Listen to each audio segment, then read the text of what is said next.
Telangana cabinet meeting అనంతరం రేవంత్ రెడ్డి మాట్లాడుతున్నారు. Live లో చూద్దాం. 2025 సంవత్సర శుభాకాంక్షలు. కొత్త సంవత్సరం మొదటిసారి పత్రికా సమావేశం. మీకు అందరికీ కూడా నూతన సంవత్సర శుభాకాంక్షలు తెలియజేస్తూ తెలంగాణ రాష్ట్ర రైతాంగానికి కూడా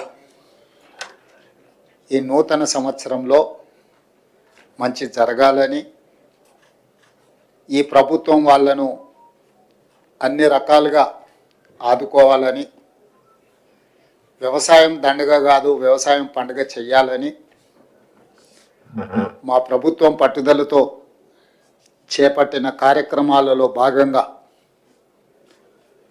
రైతు భరోసాకు సంబంధించి శాయశక్తుల ప్రతిపక్షాల నుంచి మొదలు పెడితే పత్రికల ప్రసార సాధనాల వరకు ఊహాగానాలు చేయడం,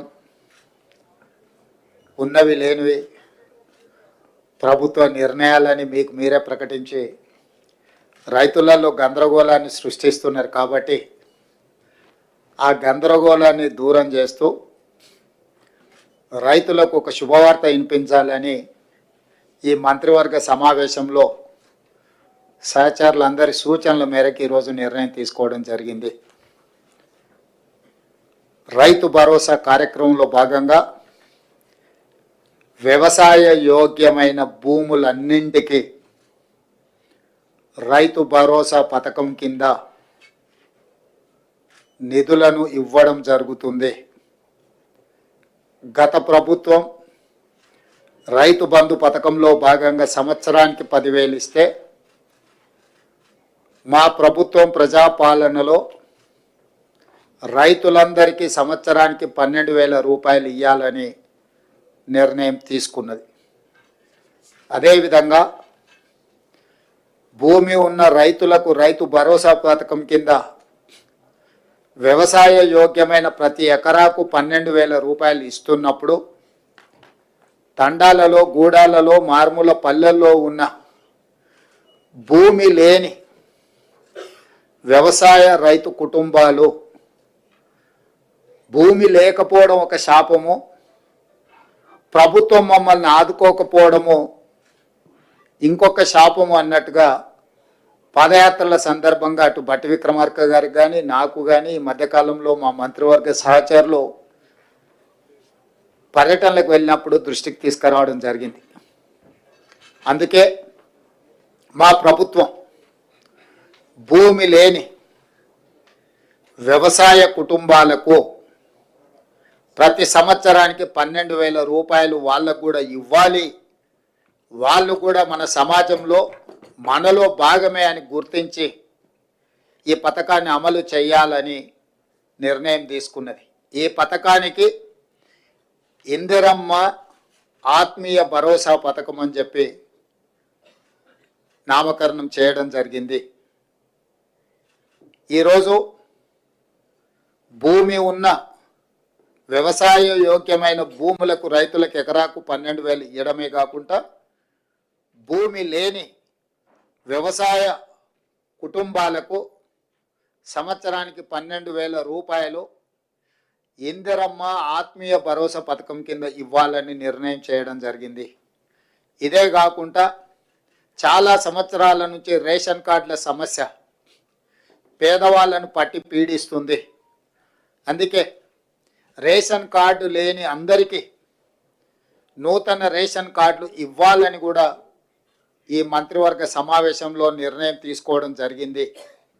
కాబట్టి ఈ అన్ని పథకాలు జనవరి 26, 2025 నుండి ప్రారంభం కాబోతున్నాయి. జనవరి 26, 2025కు ఒక ప్రత్యేకత ఉన్నది. మన రాజ్యాంగం అమలు జరిగి డాక్టర్ బాబాసాహెబ్ అంబేద్కర్ గారు మన రాజ్యాంగాన్ని ప్రసాదించి అమలు చేయబట్టి 75 సంవత్సరాలు పూర్తి చేసుకుంటున్న సందర్భంగా జనవరి 26, 2025 నుంచి పథకాలను అన్నింటిని కూడా అమలు చేయాలి అని చెప్పి మా ప్రభుత్వం నిర్ణయం తీసుకున్నది.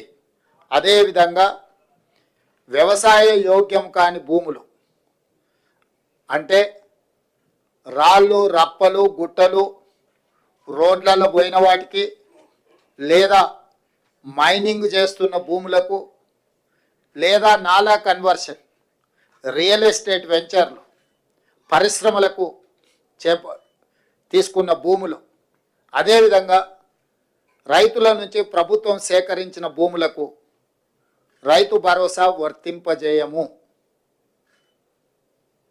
ఎలాంటి గందరగోళం ఉండాల్సిన పని లేదు. రాళ్ళు రప్పలు గుట్టలు రోడ్లకు, అదేవిధంగా పరిశ్రమలకు లేదా రియల్ ఎస్టేట్ వెంచర్లుగా మారిన భూములకు రైతు భరోసా ఇవ్వబడదు. దీనికి సంబంధించి మా రెవెన్యూ అధికారులు గ్రామాల వారీగా సమాచారాన్ని సేకరించి గ్రామ సభల ద్వారా ప్రజలకు వివరించడం జరుగుతుంది. కాబట్టి ఈరోజు ఎవరైనా పరిశ్రమలుగా మారిన భూములు కానీ రియల్ ఎస్టేట్ వెంచర్లు జరిగిన భూములు కానీ ప్రభుత్వం సేకరించిన భూములు, ఆల్రెడీ ప్రజల నుంచి ప్రభుత్వం సేకరించిన భూములు ఉన్నాయి. కానీ రెవెన్యూ రికార్డులలో ధరణిలలో లోపాల వల్ల కొంతమందికి ఆ రకంగా కూడా రైతు భరోసా పథకము గతంలో నిధులు చేరినాయి. కాబట్టి దయచేసి మీరే స్వచ్ఛందంగా ముందుకొచ్చి ప్రభుత్వానికి ఆ వివరాలు అందించడం ద్వారా ప్రభుత్వానికి సహకరించాల్సిందిగా వాళ్ళందరికీ మేము విజ్ఞప్తి చేస్తున్నాం.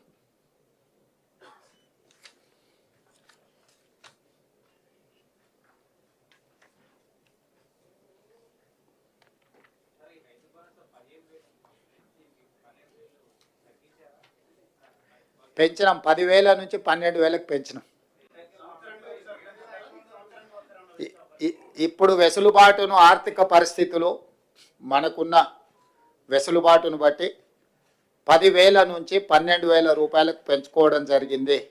అదేవిధంగా భూమి లేని వ్యవసాయ కుటుంబాలకు కూడా 12,000 రూపాయలు ఇవ్వాలని నిర్ణయించుకోవడం జరిగింది. ప్రభుత్వానికి ఉన్న ఆదాయ వనరులను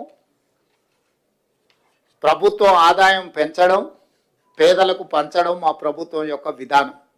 ఎంత వెసులుబాటు ఉంటే అంత వెసులుబాటుతోటి రైతులకు మేలు చెయ్యాలన్నదే మా ఆలోచన.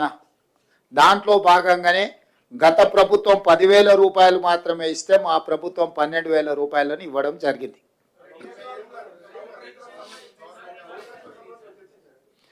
ఆ విషయాల మీద గతంలో చాలా చర్చలు జరిగినాయి. ఇప్పుడు ఎందుకు అని అంటే జనవరి 26 నుంచి అమలు చేయాలి. కాబట్టి ఇప్పుడు ఉన్న సమాచారం మేరకు, అధికారుల దగ్గర ప్రభుత్వం దగ్గర ఉన్న సమాచారం మేరకు రైతు భరోసా పథకము, రైతు ఇందిరమ్మ ఆత్మీయ భరోసా పథకాన్ని అమలు చేయాలని ఈ మంత్రివర్గం నిర్ణయం తీసుకున్నది.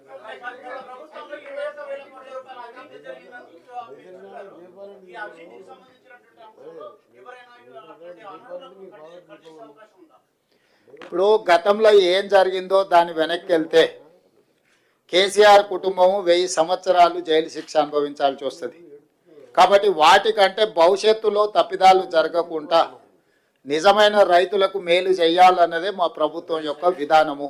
కాబట్టి ఈరోజు ఒక మంచి నిర్ణయం ఈ మంత్రివర్గ సమావేశంలో తీసుకున్నాం. కాబట్టి మీడియా మిత్రులకు కూడా నా సూచన, అనవసరమైన అంశాలు, అనవసరమైన వివాదాలకు తావియ్యకండి. స్పష్టంగా మళ్ళీ నేను చెప్తున్నా, వ్యవసాయ యోగ్యమైన ప్రతి ఎకరాకు రైతు భరోసా వస్తుంది. ప్రతి ఎకరాకు సంవత్సరానికి 12,000 రూపాయలు ఇవ్వడం జరుగుతుంది.